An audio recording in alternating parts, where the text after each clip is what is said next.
Ready to start playing. It's like stages of excitement. You go through the summer phase. It was very exciting, obviously. Then you get to preseason, and you're just happy to be back at work. And then it's like, all right, let's get back to what we really do, which is playing games. Some of these stories that come out get just like so bad because there's no action. So I'm just ready for some action, so you guys can actually write some real stories, and we get back to what we all love to do, which is, watching or playing basketball. Will it be hard to manage the emotions of tomorrow night? I don't know. I wouldn't know. But just going into it with an open mind, I think that we do a pretty good job of being able to kind of compartmentalize a little bit and just break it up into sections and say, all right, this is its own thing. It's a cap to what was an amazing year, amazing playoff run. And then look forward to the new season. So you take that in, hopefully get a little adrenaline boost or something, and then we still got to go out there and play a game. And the game is long enough to be able to figure out, emotions or whatever happens. Fred, knowing Pascal as well as you do, and sort of the expectations might be the wrong word, but everybody's asking him to sort of move into that role of, big time scorer. Do you think there's going to be should there be any concern about how he'll handle the expectations or? No, I think for me, like, that's a conversation for him, Masai, Bobby, and Nick Nurse, and that's it. That's where it stops. So anything outside of that, I don't know. I haven't talked to him about what they asked him to do. I'm sure that those conversations happen of what they expect for him, and that's who he has to answer to. Us as teammates, as friends, and then the coaching staff, and front office. That's it. Anything outside of that is just noise. And Pascal's good. He'll be able to block it out and determine what he chooses to focus on. But there's nothing he can't do. Sky's the limit. And whatever he chooses to mold out his game to be, he's got a blank canvas. And we're all looking forward to watching it. It's fun to watch, and also being there to support him. Do you think he'll be fazed by it? I mean, we're all human. I'm sure it will have some effect to the effect of where it makes a difference. I don't think so. I think he's a guy who is very competitive, is very proud, and I think that if there is criticisms or doubts, I think that he can use that to his advantage to push him even harder. He's one of the hardest working guys I know, and I think that's it. I think, like I said, I think he has a clear focus of what he wants to do, who he wants to be, and what this team is asking him to do and be is kind of behind closed doors. I haven't seen anything publicly said, so we'll see tomorrow night. Last year, sorry about the boring story, we'll take that first. Yeah, don't. Last year, you guys almost played two different styles at times. There was, what was going on with Kawhi was on the floor, and French found off him to come on the floor, and then what happened so much the rest of the time. Do you think that there's going to be any kind of divide like that this year, and are you kind of yourself curious to see what it looks like when there's not very many teams that have played with a really even style, like wherever. Yeah, I think the gap will be less drastic. Maybe you won't even notice it, but it was there last year. There's no hiding that. And hopefully, the only gap this year is when Pascal scores 10 out of 10 or one of those crazy quarters he goes on, and you just keep throwing him the ball and getting out of the way. But I think that when we were at our best, even with those two guys at their best, was when they kind of found it within the ball movement. So come down, swing sides of the floor, then get them in their spot and let them go to work. But it's not that difficult.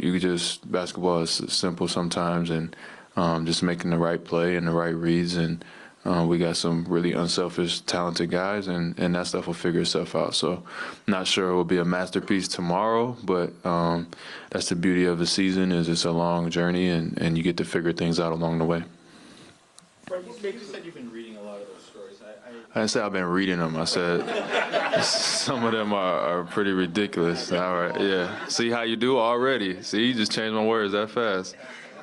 Yeah. I'll tell you that a lot of those stories are saying that they're not even counting you guys in the conversation when it comes to the favorites Yeah. to win again this year. You guys are coming off a championship season. Obviously, one of the big reasons is the fact that Kawhi left. But what do you think of the fact that you guys are so much an underdog again, despite the fact that you're going to get rings on Tuesday night? Yeah. championship banner? I mean, I don't know. I don't think much of it. I'm used to it by this point. Personally, on this team, playing for the Raptors for going on 4 years now, I'm pretty used to it. It's kind of like status quo, so I don't think much of it. We got to see the two sides of the extreme in 24 months, from being swept to trading a franchise player to getting Kawhi to struggling a little bit, injuries, almost losing to Philly, and then winning it. So we've been on all sides of the spectrum. And the best thing about it is you get to see that all of that noise is just bullshit. It's just noise, for better or for worse. So good, bad, or otherwise, you take it in stride and you keep pushing forward. just to follow up though, so are you saying that people count Toronto out just because we're in Canada? Is that? That's your narrative, not mine. I'm just here for the ride. I don't know. I think we got a pretty good basketball team, and I come in and work every day and try to work as hard as I can. And that's how it goes. There can only be one favorite. That's why they're called the favorite. And I don't think we're that this year, but I don't know if there is one this year, and that's the beauty of the game. So long season, really looking forward to it, and we'll find our way along the journey. With the shortened summer, basically, because of the championship run, obviously a lot of people don't really talk about the wear and tear on the body. Was it challenging for you to get back to kind of where you're feeling comfortable to be 100%, especially going through all that you went through in the postseason? Yes and no. I think it was a challenge. It was a different challenge to map out your off season, and like it was the weirdest thing. I talked about it before. Was like winning your last game. So when you lose, and the way we lost the previous 2 years, you're so motivated and fired up you have unlimited motivation. So you just get not only time. I think we were done May 7th the year before, something like that. So you got a free 8 more weeks to just map out what you want to do. I think just the mapping it out and scheduling. All right, this is when I want to start lifting. This is when I want to start working out. This is when I want to start playing 5-on-5. I obviously had a few injuries towards the tail end of the year. Just want to get back right. But for me, it's always a mental. And as long as I take that mental break, work the rest out. And I think that we're all ready to go. And guys manage it their own way. I think Mark's played quite a bit of basketball. So he's got to deal with his journey different than someone else. But I think that just being smart about it, we got a good medical team here, good coaching staff who understands, and just trying to be at your best. But I feel really, really good right now.